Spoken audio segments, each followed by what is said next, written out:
সাত সকালে উদ্ধার হলো মুন্ডহীন দেহ।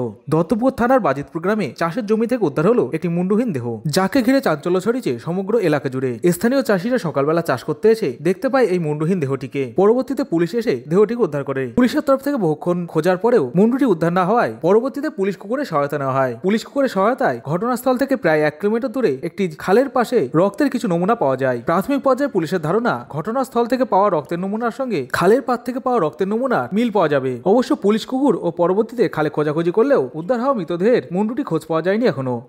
পা বাঁধা ছিল, জামা প্যান্ট দিয়ে হাত পা বাঁধা ছিল, উলঙ্গ অবস্থায় আছে। মোটামুটি হাত পা সব পুরানো, লজ্জাস্থানেও আঘাত করা আছে অস্ত্র দিয়ে।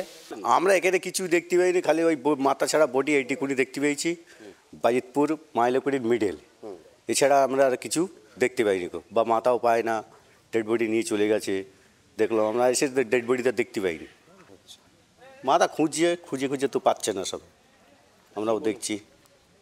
এরকম ঘটনা যেন না হয় সেইভাবে পুলিশ প্রশাসন আছে, ওনারা দেখছে।